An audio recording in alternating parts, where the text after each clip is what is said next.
Virgo, hi! Welcome to Mr. Queen PH.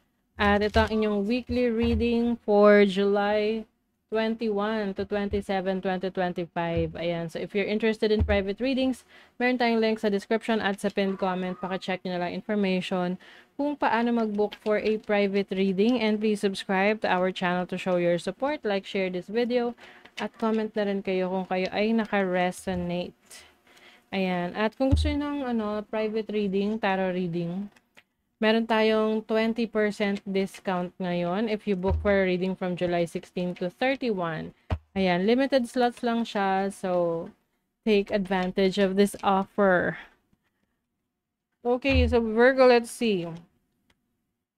Weekly energies. July 21 to 27. What's the energy for Virgos?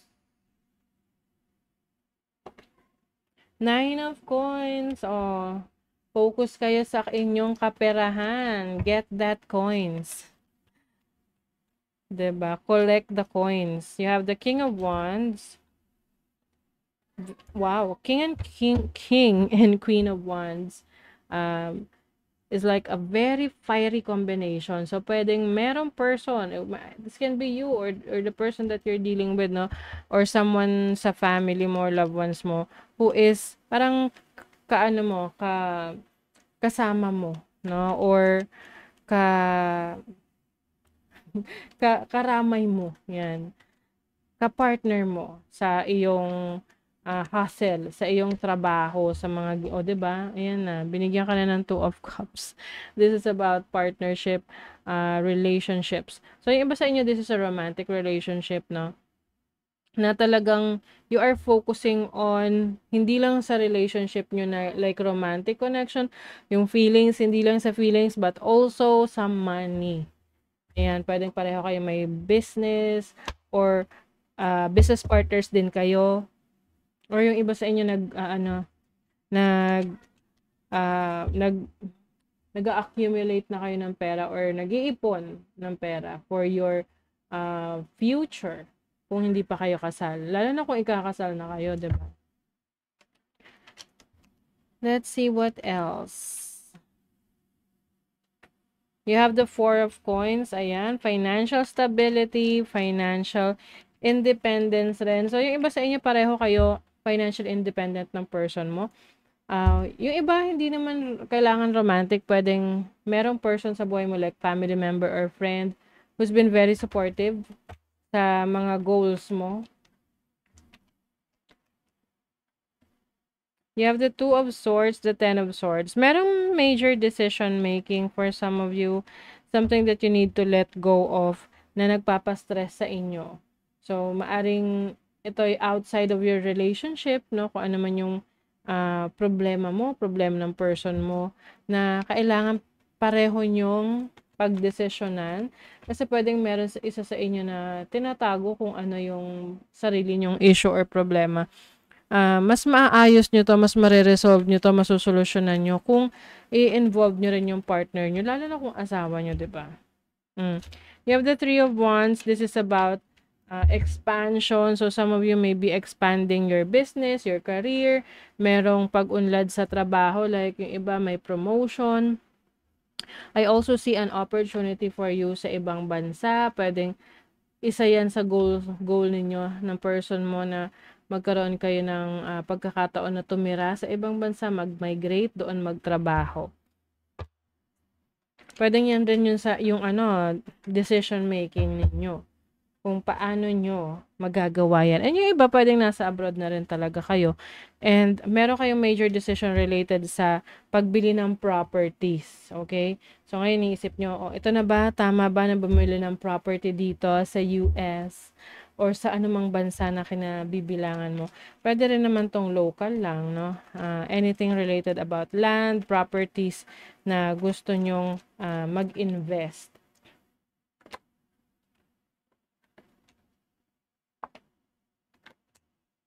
Okay, so meron ditong Mars in the 8th house. Ayoko lang ipakita kasi baka ma-flag na naman tayo ni TikTok, ni YouTube. Oo.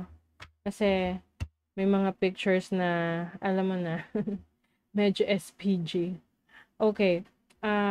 Some of you, merong ano, Mars in the 8th, merong maghihigante. Okay, if meron kayong issue with a family member na nagkaroon kayo ng problema before, medyo mag-ingat, no? Kung pagkakatiwalaan mo. Kasi I see someone na gagawa ng paraan para mapalapit ulit sa'yo, pero ang intention niya hindi na maganda. So, you have Venus in Taurus in the 2nd house. Well, pagdating sa romantic connections ng iba sa inyo, solid at ano naman, matibay yung relationship ninyo. Lalo na kung nasa earlier stage of the relationship pa lang. And 2nd house is also about your finances. And having Venus here, exaltation din yan, no? Masaya si Venus sa energy ng 2nd house. So, maaring may mga properties talaga, no, na bibilihin, maaring may sources of income, bagong sources of income, or yung iba kasi sasabihin, paano kung wala naman akong trabaho? So, yung mahal mo sa buhay na inaasahan mo, yun yung magkakaroon ng blessing. Na syempre, madadamay ka na rin doon. 'Di ba? Like for example, asawa mo, or parents mo, kung dependent ka pa sa parents mo. Resilient, oh, 'di ba? You are resilient. Ibig sabihin niyan adaptable ka. Kung ano man yung challenges na kakaharapin mo, kaya mo siyang i-resolve, kaya mong mag-adjust. And that is something good para sa iyo kasi yun yung paraan mo rin para mag-grow, yun yung paraan mo para mag-evolve. Ayan, no.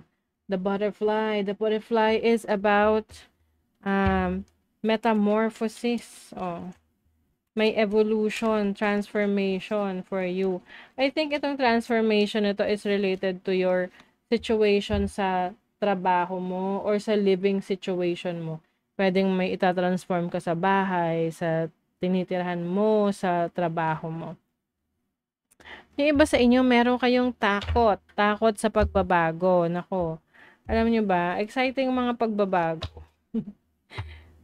You have to be open sa mga pagbabago na yan. Kasi you'll never know. Hindi mo makakalain kung ano yung swerte na dadalhin yan or dadalhin yan sa bahay mo, sa buhay mo. So, be open to changes.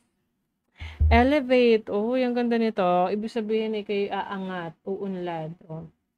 You get what you believe you deserve. It's time to raise your standards. Wow. So, yung iba sa inyo, mas nagre-raise ka ng standard pagdating sa relationship, ano yung gusto mo sa isang kaibigan, sa business partner, or sa career path or trabaho na gusto mo.